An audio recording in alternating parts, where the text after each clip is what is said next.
Bonjour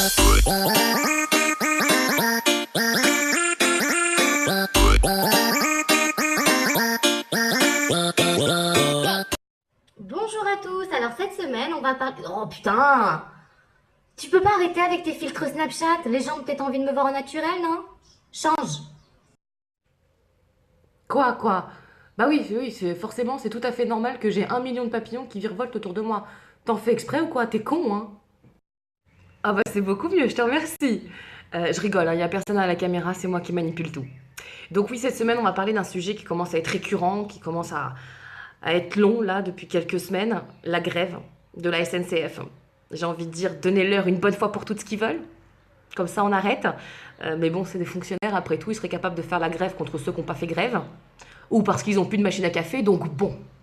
Des gens sont allés sur les rails à cause de cette grève. Putain les gars, mais un peu de bon sens.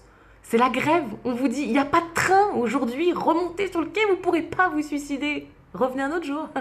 Ou dans quelques mois, quand ils auront une machine à café. Alors les membres du syndicat de la SNCF nous ont prévenus en disant qu'ils avaient annoncé cette grève bien assez tôt et que donc c'était à nous de prévoir et d'avoir nos précautions, comme si c'était un peu notre faute si on devait aller travailler. Du coup, j'ai pris mes précautions, j'ai appelé mon patron, je lui ai dit que j'allais pas venir 2 jours par semaine. Bon, il l'a pris bien, il l'a bien pris. Seulement, il m'a dit que lui aussi, il prenait ses précautions et que donc il allait pas me payer pour ces 2 jours d'absence. L'idée de faire grève contre la grève m'a pas enchanté plus que ça. J'ai donc décidé de faire comme tous les Français. Je me suis pas investie d'une, mais de 2 missions. Bah oui. Première mission, il faut réussir à aller à son travail, donc chose pénible et presque fastidieuse. Mais deuxième mission, il faut aussi pouvoir rentrer le soir, chez soi, après le travail. Hein, donc là, on se croirait un petit peu comme dans une télé-réalité, un peu comme dans Wild. J'ai 75 centilitres d'eau dans mon sac, il faut que je fasse très attention, je me rationne, je ne bois pas n'importe quand. J'ai pas d'expert avec moi, je dois trouver mon chemin toute seule, j'aime l'aventure, je devrais pouvoir y arriver, je vais être servie, je crois. Ça devrait aller. Je sais pas vous, mais moi, l'idée d'être serrée contre quelqu'un que je ne connais pas, sans que je l'ai décidé en plus, ben non, ça me, ça me réjouit pas plus que ça en fait. En tout cas, cette grève va nous forcer à s'armer de patience et surtout d'une grande tactique. Donc une patience pour ne pas égorger cet homme qui hurle contre son train absent, comme si personne n'avait eu l'idée de gueuler avant. Hein. Merci. Merci beaucoup, monsieur, d'avoir gueulé. Oh là là. Pouh, qu'est-ce qu'on serait devenu sans vous? Ah bah non, bah oui, bah attendez, maintenant que vous avez gueulé, il y aura beaucoup plus de trains. Bah oui, bah oui. On dit qu'il y a beaucoup de cons au kilomètre carré. Mais vu l'ampleur que prend les choses, j'ai peur qu'il n'y ait bientôt plus assez de kilomètres carrés pour tous ces hébergés. Mais bon, ça c'est un autre sujet. Et puis une bonne tactique, donc comme je le disais, pour ne pas m'évanouir dans les transports à cause de l'odeur plus qu'intolérable de certains qui visiblement ne connaissent pas les déodorants. Pourtant c'est pas la faute de plusieurs fabricants qui ont œuvré ces dernières années pour nous pondre des sprays soi-disant efficaces 72 heures. Mais bon, ça aussi c'est un autre sujet qui n'est pas le mien aujourd'hui. Malgré cette grève qui pourrait éventuellement ennuyer plus d'un, je dois reconnaître qu'il y a quand même quelques avantages. Bah oui, puisqu'on doit trouver des solutions pour aller à son travail et revenir le soir. Donc la première solution que je vois, ce serait de prendre sa voiture.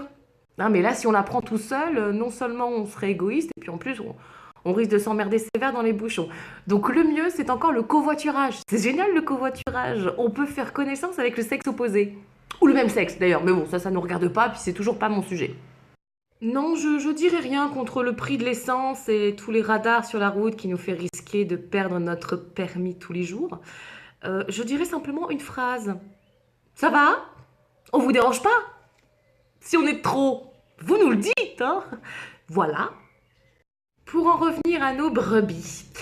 Donc la solution pour aller travailler autre que le train, c'est la voiture, on l'a dit, et puis aussi le vélo. Si on a la chance de travailler pas trop loin, on peut toujours prendre le vélo. Donc ça veut dire que grâce à la grève de la SNCF, la France fait du sport. Merci la SNCF. Durant cette grève, les cheminots sont rejoints par les infirmiers, les étudiants, les autres fonctionnaires, par tout le monde. Donc en fait, en France, le mot d'ordre c'est un pour tous, tous pour un, tout le monde est uni pour ça aussi, pour avoir unifié la France. Merci la SNCF. Grâce à la SNCF, la France va bien. Donc je comprends pas pourquoi tout le monde est en colère contre les cheminots. Tout va parfaitement bien. La France peut pécho grâce au covoiturage. La France donc fonde des familles, elle fait du sport, elle s'unit. Merci la SNCF, merci les cheminots, merci le président, merci la France. Hein, puis cœur sur vous, accessoirement. Attendez avant de vous enfuir, j'ai pas fini. Petit message, petit coucou, gros big up à Stéphane Mers qui a beaucoup été présent pour parler de mes vidéos, pour les partager, pour faire en sorte que ça fonctionne. Donc merci beaucoup Stéphane. Et si vous aussi vous vous sentez une âme à la Stéphane Mers, n'hésitez pas à en parler, à partager et surtout à vous abonner. De toute façon, si vous ne vous abonnez pas, je vais charger Arnold Terminator qui va venir chercher Sarah Connor dans chacune de vos maisons ou de vos appartements, de vos chalets ou même dans vos cabanes. Enfin, peu importe, en tous les cas, il va venir, il va vous obliger à vous abonner. Voilà, merci beaucoup, bisous, cœur sur vous.